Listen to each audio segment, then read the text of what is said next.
right, so Kevin McCarthy is out as Speaker of the House. He's the first guy to get removed from that position by a motion to vacate vote, which is kind of interesting. A lot of people are very angry about this. Some people are very happy about this. And a lot of people are saying, I don't think this is going to make a difference. Let's go ahead and jump into what happened here and break this down. So it looks like McCarthy is out because he ended up getting in a back and forth with Matt Gaetz of Florida.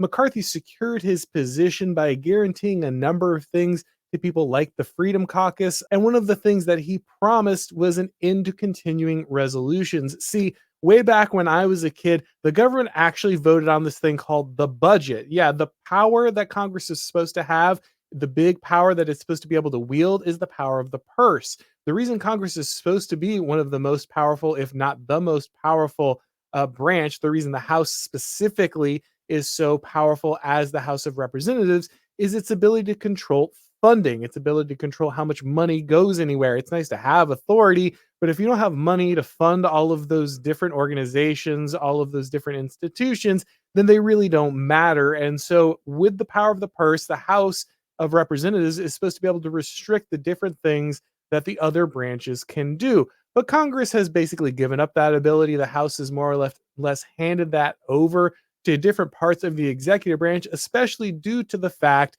that they have just been passing these continuing resolutions instead of looking at a real budget and having multiple votes over all these different issues. Basically, you just got one big block of funding. You said yes to everything, or you said no to everything. And this is why every congressman has these votes where, during their campaign, people can say, oh, he voted against money for the troops, or he voted against money for senior citizens, or he voted against money for whatever group we're flogging today. The whole reason they get to say that is because everything is wrapped up in these omnibus bills, these one giant spending bills, and they just keep continuing that bill over and over again. They don't actually do new individual budgets. They don't actually do individual votes the way that it was intended. And again, this is so much of why the House of Representatives and democracy in general just has no real impact, because all of this stuff has been streamlined. It has been more and more taken out of the hands of people who are supposed to represent individual districts, individual interests. And instead, it's been put into the hands of bureaucrats, it's been put into the hands of big power brokers. Everything is centralized behind just a few people who kind of bring this whole process together. And one of the ideas about bringing McCarthy in was he was promising to end this. Now, obviously, we know that the Republicans did not shut down the government. They went ahead and decided to pass a bill that would keep the government open for like 45 days or whatever, keep all the money flowing. And so this was kind of seen as the final straw, the final failure by Gaetz and many members of his caucus, who then turned around and gave Democrats enough votes that they needed to go ahead and vacate McCarthy from the seat. Now, again, this has a lot of people very angry, especially people in the Republican establishment, even some people who are against a lot of what's going on with the Republican establishment were still very frustrated because they saw this as a failure to govern. They saw this as a petulant child striking out and getting revenge at somebody and just attacking leadership just for the sake of attacking leadership. They didn't think there was a real political goal behind this. And so they said this is just really immature. This smacks of people who only want to tear things down, have no interest in actually building things up. This is the attack that many people have leveled at Gaetz and those who decided to push back and remove McCarthy from the seat. Oh, you're not really helping advance the conservative agenda or anything with the Republican Party. You're not really reforming anything. You're just helping Democrats get rid of their enemy. This has kind of been the storyline that a lot of people have had behind this. And in some ways, I can understand this, though it's funny because a lot of these people are way more angry, especially the Never Trumpers or the very establishment conservatives. They're far more angry about McCarthy being removed as speaker than they are with Trump being indicted.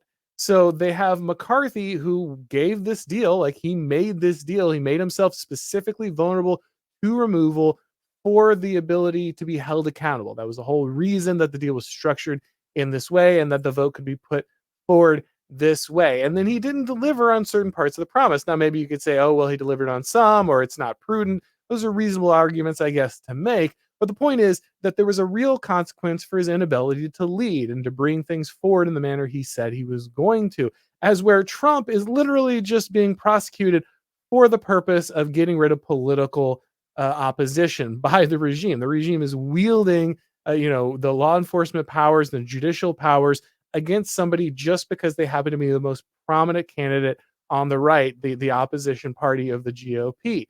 And they seem really more angry about the fact that McCarthy was removed than the fact that the guy who is the most powerful opponent, the most prominent opponent of the sitting president of the United States, is being indicted. So, really interesting way that we're distributing outrage here. But again, I don't think there's no argument that's reasonable for people who wanted McCarthy to stay, who did not like this move. But I just thought it was interesting the amount of outrage we saw from certain sectors of those who are representing this. Now, to the point of, is this just Gates wanting to be a rebel? Does he just want to burn down things? Is this kind of MAGA caucus? Are they just out for revenge? Do they really have any political aims? I think we have to look at McCarthy. Okay, I chose this picture for a reason. McCarthy's on the floor with a lot of, to be fair, many different Republican representatives, of course, along with Democratic representatives. And it's not about America. It's not about displaying your loyalty to America. It's how much loyalty you can display to Ukraine. And I think in a lot of ways, that is very representative of this era of Republican politics. That really shows a lot of people what's going on here. People who were angry at the system definitely voted Trump. That is a huge part of what Trump was. He was a reaction to this. A lot of people want to go back and they want to speculate about, oh, Trump wasn't a good leader. He wasn't that smart in office. He didn't get certain things done. He didn't behave himself well. He failed definitely during COVID. All those things are legitimate criticisms. Those are all true about Trump. I don't think Trump is a great statesman. I don't think he's some kind of messiah figure. I don't think he's somebody who even is particularly competent in certain roles. So I understand why a lot of people have backlash towards him. I'm not against people having backlash towards him. What I want people to understand, the thing that I'm constantly trying to encourage people to understand, is what Trump was, what he represented, what he meant. Look, some mediocre, kind of buffoonish, self-centered guy who's a host of a TV show, a reality TV show, doesn't become president of the United States through a series of accidents. Okay, there was a message behind this. It's not just the voters are dumb. That's the wrong thing to take away from the Trump presidency. It's understanding what Trump was. He was a middle finger to the establishment. People who would say, I would rather vote for this guy who will say a few things that I really care about and will honestly try on a few levels to advance the ideas and the issues I care about, and will actually show love and dedication to my country. I will vote for him over you, even though you're far more polished, you're far more accomplished, you have all the bona fides, you have all the policies and procedures and everything down. Because I don't trust you. I've seen your process. I've seen the establishment go through its process. I've seen your experts. I've seen your well-educated people, your well-spoken people. I've seen you with your different documents from different think tanks and bringing all your ideas forward and going through this process. And you betray me every single time. You lie to me every single time. When the chips are down, you show that you are far more interested in retaining power, to being on the side of high-powered lobbyists, special interest groups, big money, and other people who can provide corporate benefits, all these things that will give you what you want, the status, the money, the reputation back home. You are far more interested in being part of the system and defending the system. And no matter what you tell me about my issues, at the end of the day, you're just going to keep going back to that. I've seen this before, and I'm going to elect this guy. And this guy, he may not have any of that stuff. He might be ridiculous. But what he is doing is telling you that you are illegitimate, that you are fake, that you are liars. And he's telling me that he cares about issues that you would never touch. And he's talking about them in a way that I understand, in the way that connects with the people around me. Again, that doesn't endorse everything Trump did in office. It doesn't mean that he didn't make major mistakes. He obviously did. It doesn't mean that he doesn't have massive flaws in character. He actually does. Okay. But we need to understand what the MAGA movement is. Because if you don't understand what the MAGA movement is, then you could be very confused about how this is all working. So again, a lot of people, even people, of course, establishment Republicans are furious at this. Of course, never Trump Republicans are furious at this. How could you possibly remove our milk toast, run of the mill guy who's just going to, maintain the status quo? They're very angry about that. But to be fair, and again, I want to give people their due because there are people who are respect who don't like this move. And for them, they're saying Republicans are refusing to govern. The MAGA coalition is refusing to govern. They're just striking out. They're just being angry. They just want revenge against the establishment. Even when some of these people aren't part of the establishment, they're just going out to hurt something and strike something, and they don't care. And that's what happened here. Now, there's a lot of inside baseball here. Again, I think on the face of it, McCarthy just didn't keep his promises. And to that point, you could just hold him accountable there. And I think Gates is probably within his right to make that argument. Again, maybe you don't think the breaking of those promises is severe enough. Maybe you think the continuing resolution process is just a part of life and it's going to continue in perpetuity. And shutting down the government is a failing move for Republicans optically. I think there's probably good strategic arguments for that. And so you're just making a practical argument here. But here's the issue. And this is really what people who are trying to make that argument need to understand, that when you try to make practical arguments, when you try to make arguments that say, we need to move the ball further down the field and it's about the process, you have to show real results and you have to show people that what they care about matters to you. People will only trust you to move the ball down the field, by inches if you've shown them that you are actually committed to doing something that matters in their life. And when people, especially those who voted for Trump, especially that MAGA coalition, look at people like Kevin McCarthy with his Ukraine pin on and his Ukraine flag kerchief in his pocket, they don't see somebody who's fighting for them. Kevin McCarthy is not somebody who has consistently shown deep ability to connect with the base, deep ability to connect with the MAGA crowd. He is not somebody who has communicated the shared values between him and the Republican voters, and they are sick and tired of people who will not do this. There's no big changes happening at the border. There's no big changes happening on things like the war in Ukraine. People are sick and tired of this stuff. They want this over. Now, obviously, the House of Representatives by itself cannot do all of those things. But what they can do is use the power of the purse. That's the one thing that they can continuously do without needing to have approval from the courts or the Senate or the president. They can continuously put pressure through that ability to wield the budget on the rest of the government, but they refuse to do it. The FBI, we've just found out again, we already knew this, but the FBI, again, Newsweek just recently had another piece about how different parts of the security state apparatus are targeting people who are Trump voters, targeting MAGA loyalists, right? We already know that the FBI sending people into Catholic church services because they have the wrong prayers being said, or they're adhering to the old Latin mass. We already know that they target people like parents who don't want their kids trans and are protesting at school board meetings. We already know that so many of these government organizations are deeply corrupt, targeting the political opponents of their current masters, going out of their way to shut down political opposition in the United States while it pretends to be a free country, while it pretends to care about democracy, while it pretends to care about the rule of law, while it pretends to care about the voice of the people. They know about this already.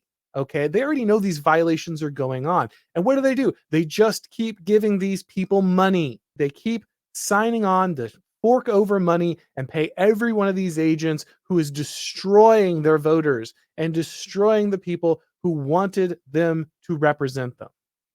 That's what he's doing. He's shipping endless money to Ukraine. He's making no serious moves about the border or anything else. And everybody knows it. Everybody knows this truth. And so when people look at guys like Kevin McCarthy, they say, we're done with this. We are done with this. I don't care if the Republicans can't govern in this scenario. They can't govern anyway. And when they do govern, all they do is hand money over to our enemies. All they do is hand money over to people who want to destroy us or launder our tax dollars through their defense contractor buddies and through all of their Ukrainian oligarch connections into a place that has no relationship to our national security, just so they can continue to inflate our money, make things worthless, make it harder and harder for people to make a living in the United States. That's who the Republicans are. That's what they do. They're not an opposition party. They're not providing any real pushback against these people. They're going to destroy our liberty. They're going to take our money. They're going to send that money to their corrupt friends. They are going to funnel all that money to all the agencies that are seeking to destroy the very people who vote for them. So, yes, this is about revenge. And yes, MAGA loyalists will continue to bring that attitude to the Republican establishment until something is done, because nothing is getting done and everybody knows it. So sitting around and saying, we don't look responsible, we don't look like we're all on the same page. Good, we're not on the same page. These people do not represent the country. They do not represent conservatives. They do not represent the GOP. They do not represent the wider Republican voting base, and they do not represent the right. That is not who these people are. They are spoiled, corrupt swamp creatures. That's all there is to it. Again, I understand the desire to have a disciplined, responsible Republican Party who can get out there and get things done on the behalf of the people. But that is not what we have. And pretending like it's what we have just because we show some moments of unity or professionalism, that's ridiculous. These people should have rhetorical bombs thrown at them. They should be harried from the vanguard.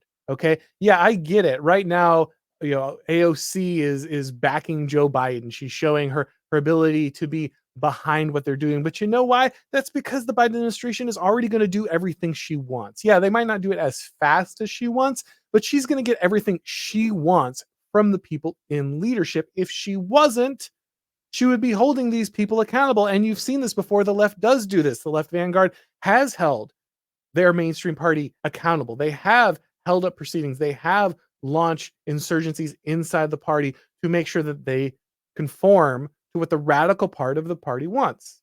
Well, guess what? Conservatives need to learn a lesson from that, okay? I'm sorry, but moderate Republicans are not going to get anything done. Establishment Republicans are not going to get anything done. They're going to continue to double down on this failed strategy. They're going to continue to fund organizations that want to destroy the people that they're supposed to be protecting. They're going to continue to ship tax dollars to foreign wars that we have no interest in being involved in. Nobody wants to be a part of this who's part of the MAGA coalition. And I'm sorry, but if the Republican Party is just the party of rubber stamping the Democrats' ideology, if they are just, as Michael Malice says, just the left going the speed limit, if that's all that the Republicans can be, then they deserve to lose power. And the people who should be removing them from power should be their vanguard, should be the MAGA coalition, should be people who don't want to continue to see this. If you don't put pressure on leadership, if you don't show them real consequences for falling short, they will continue to do so. Now, again, you can quibble over whether or not you like Matt Gaetz. You can make decisions about whether or not you think that McCarthy's inability to bring certain things forward was enough for him to remove. Those are fair talking points. You can have that discussion. But if you do not understand that the MAGA coalition will continue to be outraged and will continue to push back against this kind of stuff, then you don't understand what Trump was, and you don't understand the magnitude of change that needs to occur. I'm all for better governance, but you need to understand that the system has to be shaken to its core before this happens. This is not about small little changes to what's going on that are going to fix this. You're not going to have a slightly better appropriations process or a slightly better different committee assignments, and all of a sudden things will snap into place. There needs to be a major fear of the base, a major fear of falling short of what real conservatives want, okay? What real people on the right want. If you do not have that fear instilled in these representatives of the fact that if they do not deliver, they will be removed from power, then nothing's going to happen. If you do not, as a party, have the ability to discipline the leadership and say no to them, if you as a movement can't go to your leadership and say, you will get removed if you do not do these basic things we want you to do. If you can't display primary loyalty to the United States, if you're wearing other countries' flags, I want you out. Period. That's it. That's all I care about. I'm sorry. And that should be sufficient. That's enough. That's not a ridiculous stance to take.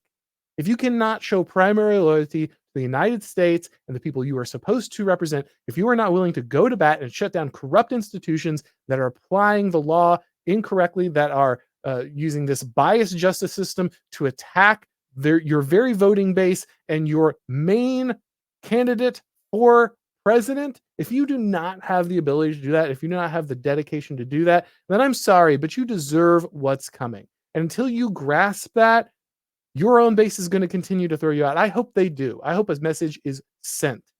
You have to care about these people. Yes, I understand some of the people who come in with the Freedom Caucus and the MAGA coalition, they're not the most professional. They don't have the biggest strategy. That's fine. Guess what?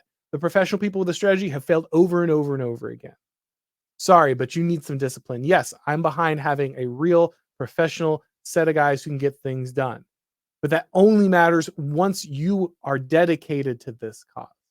And until then, you deserve to be stripped of power, and you deserve MAGA coalition members, you deserve conservatives, you deserve real right-wingers to be coming after and saying, you have to get this stuff done. You have to stand on these principles. You have to represent me. And if you don't do that, you are out of power.